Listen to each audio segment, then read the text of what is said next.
हम पढ़ रहे हैं उत्तराखंड समसाई की। अब पार्ट 8 है। इसमें है खिलाड़ियों को 4% आरक्षण के अध्यादेश को मिली मंजूरी। तो ये 27 जनवरी 2023 की बात है, जब खेल मंत्री हमारी उत्तराखंड की कौन है, रेखा आर्या जी, उन्होंने बतलाया कि अब जो है राज्य सरकार अध्यादेश ला रही है जिसमें जो खिलाड़ियाँ होंगे उनको 4% क्षैतिज आरक्षण मिलेगा नौकरियों में। और न्याय विभाग की तरफ से मंजूरी मिल चुकी है, कार्मिक विभाग से मिल जाएगी, फिर उसके बाद अध्यादेश आ जाएगा। पहले ही जो था 4% आरक्षण मिल चुका था, पर 2013 में हाई कोर्ट ने मना कर दिया था, तो इसलिए अब वापस से अध्यादेश आ रहा है। और उससे क्या होगा, खिलाड़ियों को 4% क्षैतिज आरक्षण मिलेगा। और साथ में क्या है, उत्तराखंड में जो है हरियाणा की तर्ज पर जो अंतर्राष्ट्रीय खेल विजेता होंगे उनको 5400 की ग्रेड पे पे डायरेक्ट नौकरी देने की तैयारी कर रही है। इसका शासन जारी होते ही हरियाणा के बाद जो है उत्तराखंड पदक विजेताओं को सीधी नौकरी देने वाला देश का दूसरा राज्य बन जाएगा। अगला है ओएनजीसी के चेयरमैन बने अरुण कुमार सिंह। ओएनजीसी के चेयरमैन कौन है? अरुण कुमार सिंह। अरुण कुमार सिंह को हैं ओएनजीसी के नए हेड। तो इससे पहले जो थे, ये ओएनजीसी से पहले ये जो थे बीपीसीएल के चेयरमैन और सीएमडी थे। बीपीसीएल के सीएमडी और चेयरमैन थे, और अब जो है अरुण कुमार सिंह ओएनजीसी के बन गए हैं चेयरमैन। और ओएनजीसी के बारे में अगर हम बात करें तो ये देहरादून में सिचुएटेड है, और 1956 में ये बना था। और यहाँ पे जो है देश का पहला ऑयल म्यूज़ियम है। क्या है यहाँ पे? देश का पहला ऑयल म्यूज़ियम है। अब इसके बाद है उत्तराखंड में सोल ऑफ सिटी चैलेंज शुरू किया गया है। 14 जनवरी को उत्तराखंड में सोल ऑफ सिटी चैलेंज शुरू किया गया, जिसका उद्देश्य क्या है? ऊंचे स्थानों पर व्यक्तियों की सहनशीलता का परीक्षण करना। ऊंचे स्थानों पर व्यक्तियों की सहनशीलता देखना। इस अभियान का सामान्य क्षेत्र है नंदा देवी राष्ट्रीय उद्यान। यह जो है पहली पहल है जिसमें भारतीय सेना द्वारा समर्थन प्रदान किया जाएगा। सोल ऑफ स्टील की अवधारणा कौशल समूहों को संयोजित करना और चुनौतियों का निर्माण करना है, जो उच्च ऊंचाई वाले वातावरण में जीवित रहने, स्थिर होने और बढ़ने की मानव क्षमता को मजबूत करेंगे। यह यूरोप में लंबी दूरी की ट्रायथल चुनौती के तर्ज पर आधारित आयरन मैन ट्रायथन प्रणाली है, जो किसी व्यक्ति के धैर्य और धीरज की परीक्षण करता है। जीवन कौशल परीक्षण और युवाओं के विकास के अलावा उत्तराखंड में साहसिक पर्यटन को विश्व स्तर पर बढ़ावा मिलेगा। तो सोल ऑफ स्टील चैलेंज कहाँ हुआ है? ये हुआ है आपका नंदा देवी राष्ट्रीय उद्यान में। कहाँ हुआ है soul of steel challenge? Nanda Devi राष्ट्रीय उद्यान में, और ये 14 जनवरी के आसपास हुआ है। अगला है उत्तराखंड में 3 मुफ्त सिलेंडर योजना शुरू। तो जो इस योजना है इसके जो है 2 नाम हैं। पहला है उत्तराखंड मुख्यमंत्री अंत्योदया निःशुल्क गैस रिफिल योजना। क्या है? मुख्यमंत्री अंत्योदया निःशुल्क गैस रिफिल योजना, या फिर Uttarakhand chief minister free gas cylinder scheme. और ये स्कीम आई थी 2023 में। इसमें क्या है, सरकार ने जो है पौड़ी में 23 महिलाओं को निःशुल्क गैस रिफिल योजना देके ये कार्य स्टार्ट किया। और ये पौड़ी के कौन से एरिया में होता है? तो कंडोलिया करके एक मैदान है, वहाँ पे ये स्कीम जो है स्टार्ट की गई। इसके तहत 2.25 लाख परिवारों को साल में 3 गैस सिलेंडर मुफ्त मिलेंगे। इस मौके पर मुख्यमंत्री ने कहा कि हमने जो वादा किया था वो पूरा हो गया है। सीएम ने जिले के 40.63 करोड़ रुपए की योजना का लोकार्पण और 53.65 करोड़ रुपये की शिलान्यास भी किया। प्रदेश में 1.83 लाख परिवारों को इस योजना का फ़ायदा मिलेगा। तो 3 मुफ्त गैस सिलेंडर योजना किसके अंतर्गत है? यह है chief minister free gas cylinder scheme, अगर हम इंग्लिश में बोलें, और हिंदी में बोले तो मुख्यमंत्री अंत्योदया निःशुल्क गैस रिफिल योजना। तो ये सौभाग्य योजना के ही तरह है। सौभाग्य योजना जहाँ सेंटर में चल रही है, और वहाँ पे एक सिलेंडर था और कनेक्शन था, और इसमें हम 3 दे रहे हैं, एक की जगह 3। तो ये हो गया उत्तराखंड मुख्यमंत्री अंत्योदय निःशुल्क गैस रिफिल योजना। फिर है रक्षा मंत्री राजनाथ सिंह ने उत्तराखंड के पहले शौर्य स्मारक का उद्घाटन किया। तो शौर्य स्मारक का उद्घाटन राजनाथ सिंह जी ने किया है, और मुख्यमंत्री पुष्कर सिंह धामी भी उनके साथ थे। और ये कहाँ पे किया है? शौर्य स्थल में। और शौर्य स्थल है कहाँ? चीड़बाग, देहरादून। देहरादून में है शौर्य स्थल चीड़बाग। उस जगह का नाम क्या है? चीड़बाग। शौर्य स्थल है देहरादून में, चीड़बाग में। रक्षा मंत्री हो गए राजनाथ सिंह, और मुख्यमंत्री हो गए धामी ने शौर्य स्थल पर पुष्प चक्र अर्पित किया। उत्तराखंड के वीर गति प्राप्त योद्धाओं को श्रद्धांजलि दी। केंद्रीय रक्षा मंत्री राजनाथ सिंह ने शौर्य स्थल का अवलोकन किया और शहीदों के परिजनों को मुलाकात भी की। अब शौर्य स्थल में जो शौर्य स्मारक है उसके विशेष आकर्षण क्या है? पहला है विजंती टैंक। एक टैंक है विजंती टैंक।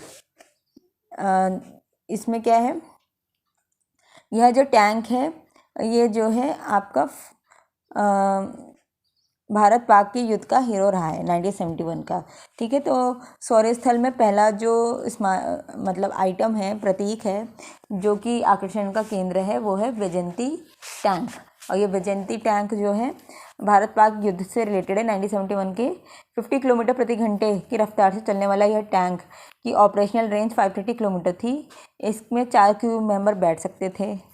इसका वजन 39,000 टन था और ये 9.788 मीटर चौड़ा लंबा और 3.168 मीटर चौड़ा और ऊंचा कितना था 2.71 मीटर ऊंचा।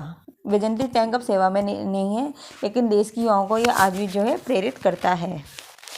तो ये है विजंती टैंक। और दूसरा क्या है, वहाँ पे MiG-21 जो है ये भी रखा गया है और एक नौसेना युद्धपोत की प्रतिकृति भी स्थापित की गई है। प्रतिकृति मतलब उसका रेप्लिका, किसका, आपका नौसेना के युद्धपोत का रेप्लिका भी रखा गया है। तो हम कह सकते हैं कि जो ये स्मारक है, शौर्य स्मारक गढ़ी कैंट में सिचुएटेड है। वहाँ पे जो है 3 अलग अलग सेनाओं से आइटम रखा गया है। जो थल सेना है उससे विजंती टैंक रखा है, जो 1971 का इंडिया पाकिस्तान युद्ध में यूज़ हुआ था। और वायु सेना में जो है MiG-21 रखा गया है। और नाव वाला सेना में जो है युद्धपोत की आपकी प्रतिकीर्ति रखी गई है। तो और शौर्य स्मारक है कहाँ, तो ये शौर्य स्मारक या शौर्य स्थल देहरादून में है, चीड़बाग वाली जगह, घड़ी कैंट चीड़बाग देहरादून। फिर उसके बाद है भारत अमेरिका सैन्य अभ्यास के दौरान 4 अमेरिकी सैनिक ने नंदा देवी पर चढ़ाई करी। बस यही इंपॉर्टेंट है इसमें कि नंदा देवी में चढ़ाई करी। तो हमें ये पता होना चाहिए नंदा देवी जो है उत्तराखंड की हाईएस्ट पीक है 7817 मीटर के साथ। 7817 मीटर के साथ नंदा देवी हाईएस्ट पीक है उत्तराखंड की, ये हमें याद रहना चाहिए। और उसके बाद है कामेट, और कामेट के बाद वापस से नंदा देवी पूर्व है। तो नंदा देवी जो है उत्तराखंड की हाईएस्ट पीक है, उसमें 4 अंग्रेजी सैनिक चढ़ गए। और कंचनजंगा के बाद नंदा देवी भारत का दूसरा ऊंचा पर्वत है और पूरी तरह से भारत के अंदर सिचुएटेड है। कंचनजंगा जो है आधा भारत में आधा नेपाल में है। यह उत्तराखंड राज्य चमोली के ज़िले में है। नंदा देवी यह दुनिया का 23वीं सबसे ऊंची चोटी है। नंदा देवी चोटी गढ़वाल हिमालय का एक हिस्सा है। अब आगे है मुख्यमंत्री को मिला स्वच्छ राजनीतिक सम्मान 2022 का। स्वच्छ राजनीतिक सम्मान 2022 7 दिसंबर 2022 को उत्तराखंड के पहले मुख्यमंत्री स्वर्गीय नित्यानंद स्वामी जी के 94वें जन्मदिन के अवसर पर आयोजित कार्यक्रम में नित्यानंद स्वामी जन सेवा समिति द्वारा प्रदेश के मुख्यमंत्री जी को स्वच्छ राजनीतिक सम्मान दिया गया। तो ये किन्होंने दिया है, स्वर्गीय नित्यानंद स्वामी जी के 94वें जन्मदिन पर नित्यानंद स्वामी जन समिति के द्वारा। इस अवसर पर मुख्यमंत्री धामी ने संगीत, शिक्षा, उद्योग, चिकित्सा एवं सांस्कृतिक संपदा से जुड़े लोगों को भी सम्मानित किया। स्वच्छ राजनीतिक सम्मान तो ये 7 दिसंबर को मिला। राज्यपाल ने उत्तराखंड धर्म स्वतंत्रता संशोधन विधेयक 2022 को मंजूरी दी। तो उत्तराखंड में क्या हो गया है, धर्मांतरण के विरोध में जो है एक धर्म स्वतंत्रता विधेयक पास किया गया है। धर्मांतरण विरोधी कानून ये उत्तर प्रदेश के जो कानून है उससे भी ज़्यादा सख्त माना जा रहा है। संशोधित कानून के तहत क्या है, अब प्रदेश में जबरन या प्रलोभन देकर धोखे से अगर धर्मांतरण होता है या कराया जाता है तो 10 साल की सज़ा है। धर्मांतरण में कितने साल की सज़ा हो गई है, 10 साल की सज़ा। और नए कानून के तहत 50,000 रुपये का जुर्माना भी जो है प्रावधान दिया गया है। तो 50,000 रुपये भी लगेंगे, 10 साल की सज़ा भी होगी। प्रदेश में धर्मांतरण का कानून अब संज्ञेय हो गया है, वह गैर जमानती हो गया है। ठीक है, और पहले असंज्ञेय था पर अब ये संज्ञेय हो गया है। तो राज्य में क्या आया है, उत्तराखंड धर्म स्वतंत्रता संशोधन विधेयक। नाम तो इसका ये है धर्म स्वतंत्रता संशोधन विधेयक, पर एक्चुअल में ये धर्मांतरण के खिलाफ है कि अगर कोई आपको प्रलोभन देके ज़बरदस्ती धर्म चेंज कराता है तो उस सिनेरियो में जो है 50,000 रुपये तक का जो है आपके ऊपर लायबिलिटी लग सकती है और आपको जो है 10 साल की जेल हो सकती है। और इसके अंडर जो है अब अगर कोई शिकायत दर्ज कराता है तो संज्ञेय व गैर जमानती है, मतलब अब आप पे क्रिमिनल केस होएगा और आप सीधे जेल जाएंगे और आपको जो है जमानत भी नहीं मिलेगी। तो ये है। अब आगे है, मसूरी में देश का पहले कार्टोग्राफिक म्यूजियम तैयार किया गया है। मसूरी में जॉर्ज एवरेस्ट हाउस, मसूरी में है जॉर्ज एवरेस्ट हाउस। तो यहाँ पे जो है 2 टर्म आए हैं, एक है कार्टोग्राफी, दूसरे हैं जॉर्ज एवरेस्ट। तो इन दोनों के बारे में जानते हैं। कार्टोग्राफी का मतलब होता है साइंस ऑफ मेकिंग मैप, नक्शा बनाना, इसे कार्टोग्राफी कहते हैं। तो नक्शा का म्यूज़ियम हो गया जॉर्ज एवरेस्ट में हाउस। अब जॉर्ज एवरेस्ट है क्या? तो जॉर्ज एवरेस्ट जो हैं ये एक ब्रिटिश सर्वेयर थे एंड जोग्राफर थे भारत के, और साथ में भारत में सर्वेयर जनरल ऑफ इंडिया रहे 1830 से लेके 1845 तक। और इनका मकान था मसूरी में, जिसे कहते हैं जॉर्ज एवरेस्ट हाउस। तो यहीं पे जो है science of map making, cartography का जो है म्यूज़ियम तैयार किया जा रहा है।